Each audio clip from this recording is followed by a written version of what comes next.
안녕하세요. 조용히 회사 다니는 사람입니다.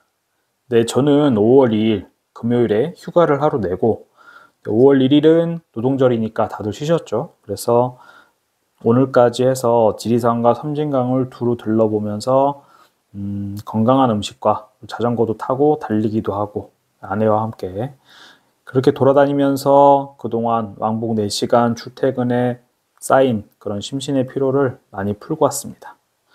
원래는 이번 여행에서 S&P 500과 SCHD의 투자 전략을 좀 더 구체화를 해야겠다. 맘먹고 갤럭시 탭까지 이렇게 챙겨갔었는데요. 결국은 다 합쳐도 이 갤럭시 탭을 10분 정도 켜본 게 다였습니다. 한마디로 안 했다는 거죠.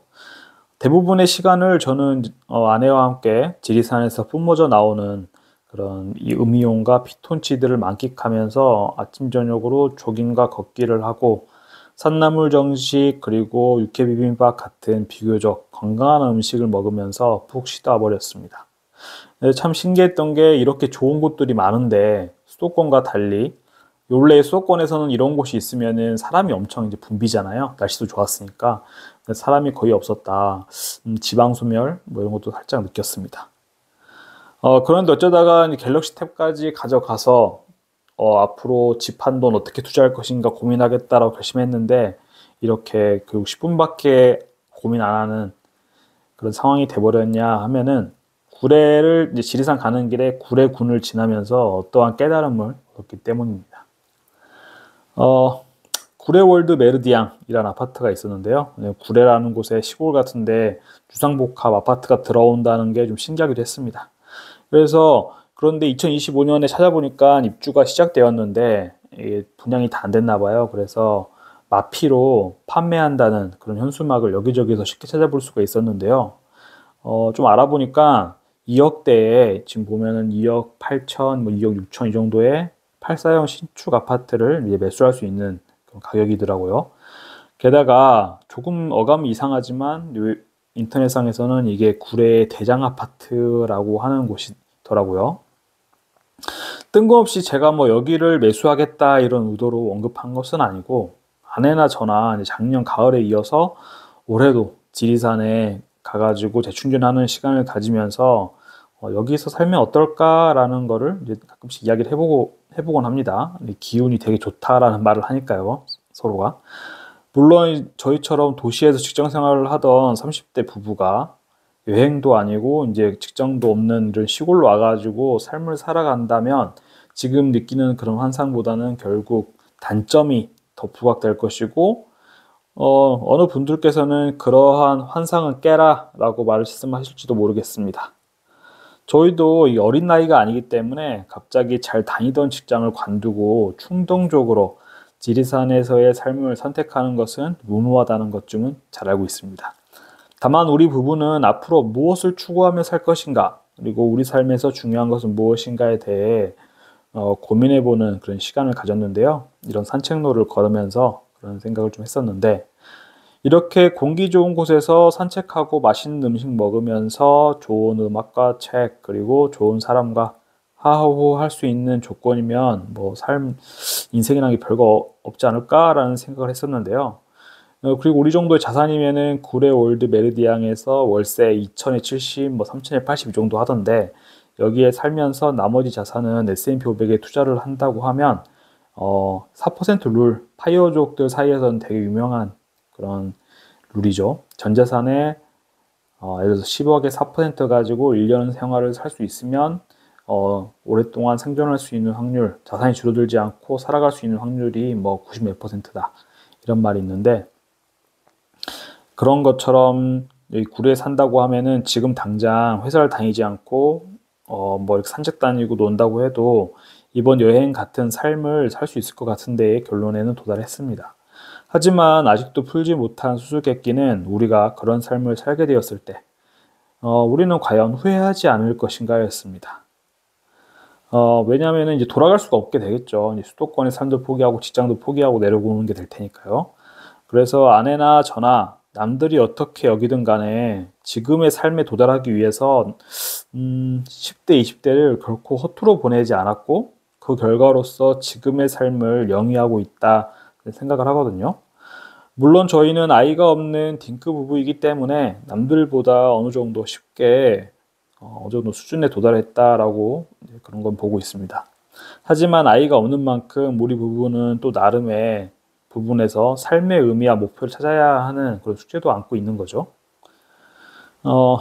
S&P 500으로 은퇴 준비를 계획하면서 이렇게 내가 나아가야 할 목표 수준과 실제 달성률을 비교하면서 최소 경제적인 부분에 있어서 내가 올바른 방향으로 나아가고 있는지를 매주 체크를 이렇게 영상 만들면서 해보고 있습니다. 20대에 계획했던 자산 목표는 40살에 한 10억 모으는 거였고요. 여차저차해서 거의 도달을 한 것 같습니다. 하지만 어떻게 도달했는지 그 내용을 따지고 보면은 아내와 저의 월급으로 이루어진 노동소득이 70%란 말이죠. 7할은 되는 것 같고 실거주를 하려고 산 이 아파트가 어쨌든 간에 올랐기 때문에 여기서 난 수익이 한 25%, 금융소득으로 번 돈은 겨우 5% 정도인 것 같습니다.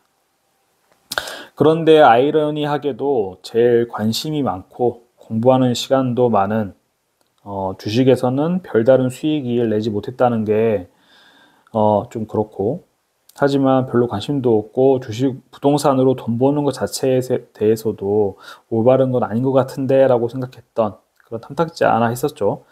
그런 거에서 자본소득으로만 따졌을 때는 주식의 5배를 수익을 낸 거죠. 그래도 좀 다행이라고 해야 될까요? 왜냐면은 저는 그동안 이 미국 주식 S&P 500을 투자하기 전에는 잘못된 투자 방법으로 한국 주식을 단타를 쳤습니다. 그리고 이렇게 주식으로 수익을 낸 거는 무지성으로 모아온 S&P 500 ETF 덕분이었는데요. 여기 보이시는 VOO, 코덱스 200, 그리고 코덱스 코스닥 150 ETF의 단순 가격 비교 차트만 봐도 5년 전부터 비교를 해봐도 VOO는 93%가 올랐고 코덱스 200은 32%, 코덱스 코스닥 150은 11% 이렇게 올랐는데요. 이렇게 알 수 있듯이 제가 가장 오랜 시간 동안 머무르고 투자했던 국내 주식 시장은 S&P 500에 비하면은 잘 오르지도 않았고 이렇게 좀 오를만하면 떨어지고 오를만하면 떨어지고 이랬죠. 그리고 내가 뭐 아무리 좋은 회사라고 해도 투자했다가 물적 분할이나 분식회계 등으로 낭패를 보는 경우도 있었기 때문에 장기 투자는 옳지 않다 생각을 하고 국내 주식 투자할 때는 기술적 분석을 통해서 단타로만 접근을 했죠. 그래서인지 거의 수익을 내지 못했습니다. 2020년 이후로는 국내 주식 투자는 일절하지 않고 있고 S&P 500만 모아가는 투자를 하면서 주식 투자란 무엇인가 그런 참 의미를 깨닫고 있습니다. 거기다가 존 보글의 모든 주식을 소유하라 이 책을 참 감명 깊게 읽었는데요. 이걸 읽고 나서는 점점 주식 어플을 켜는 횟수도 줄어들고 시장의 등락 자체에도 무관심해지게 되었습니다. 단기 등락은 어차피 트릭에 불과한 것이다 생각이 하게 되었거든요. 그럼에도 제 영상에서 지속적으로 언급하고 있듯이 S&P 500에다 그 SCHD를 섞는다던가 SSO 같은 레버리지 ETF를 섞는다든가 하는 고민을 하는 걸 보면 여전히 저는 지난 10년 세월 동안 국내 주식을 투자하면서 온갖 보조지표를 가져다 놓고 나름대로의 막 시나리오를 짜고 단타를 치던 그런 시절의 습관이 아직도 남아있는 것 같습니다.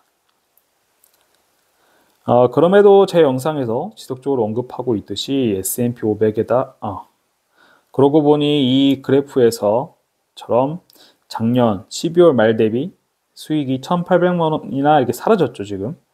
그런데도 별다른 어떤 심적인 고통이 느껴지지 않는 걸 보면 제가 어쩌면 주식 투자를 하는 사람으로서 한 단계 더 성장했나 싶기도 한데요.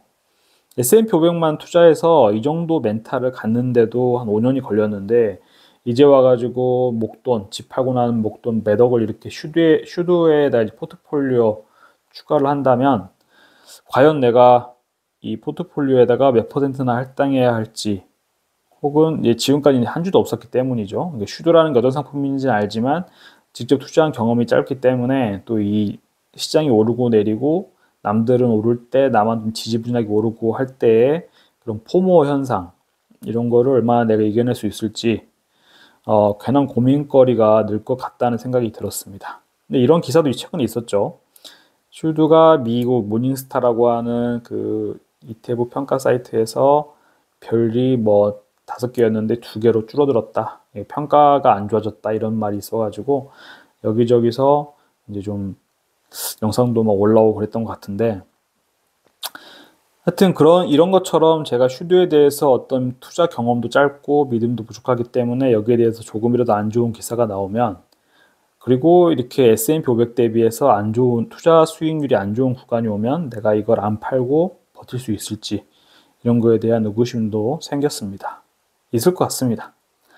아무튼 제가 S&P 500을 투자하면서 지난 14년의 주식 투자 커리어상 가장 흔들리지 않고 준재산까지 투자해도 되는 그런 용기가 생기는 이유는 사실 그다지 복잡하지도 않습니다. 남들에게 쉽게 설명할 수 있다는 거죠. 어쨌든 S&P 500에 포함되는 종목들 크게 보면은 애플, 마이크로소프트, 엔비디아, 아마존, 메타, 버크셔 해서웨이, 알파벳, 브로드컴, 테슬라, 그리고 또 알파벳 C. 섹터로 봐도 IT 쪽, 그리고 금융, 헬스케어, 그리고 커뮤니케이션 서비스, 뭐 산업 쪽, 컨슈머, 이렇게 제가 어느 정도 이해할 수 있는 그런 쪽에 골고루 투자가 되는 거죠. 그리고 미국에 투자한다는 것 자체가, 미국은 현재까지 중국이 무섭게 치고 올라오고 있지만 현재 상황상 세계 패권국인 게 확실하고, 국제 결제 통화 비중의 60%를 차지하는 기축 통화를 인 달러를 찍어낼 수 있는 나라죠. 그리고 가장 선진화된 금융시장이고 가장 우수한 인재가 몰리는 국가. 우리나라에서도 반도체 이런 거 하시는 인재들이 자꾸 넘어가려고 해서 문제죠. 그리고 그 국가, 미국 안에 있는 기업들 중에서 당대의 어떤 산업의 흐름, 돈의 흐름을 좌지우지하는 500개 회사에 골고루 이렇게 분산 투자하는 인덱스 지수에 대한 투자라는 점이죠. 그래서 제가 이번 지리산 여행을 통해서 깨달은 게 무엇이냐, 또 무슨 말을 하려는 것이냐. 물론 또 저는 이제 당분간 고민을 할 수도 있겠죠. 또 슈드를 좀 넣어야 되느냐, 뭐 제피나 뭐 제피큐 이런 걸 넣어야 되느냐 고민할 수도 있겠지만, 기본적인 골조는 아파트를 판 돈으로 투자하는 거는 S&P 500처럼 직관적이고 쉽게, 그리고 고민의 여지가 최대한 적은 방향으로 투자를 하고, 그래서 그럼으로써 투자에 대한 고민은 어차피 인생이 좀 길지 않잖아요. 정해진 인생 구간 동안 이 정도로만 해두고, 우리는 앞으로 어떻게 살아가야 될지 이런 거에 대한 본질적인 더 나은 삶을 위한 것에 대해서 더 많이 생각하고 고민하는 시간을 갖자 정도가 되겠습니다. 네, 그럼 오늘 영상도 여기까지 봐주셔서 감사드리고요. 내일 5월 어린이날과 부처님 오신 날 또 마저 평안하게 쉬시길 바라겠습니다.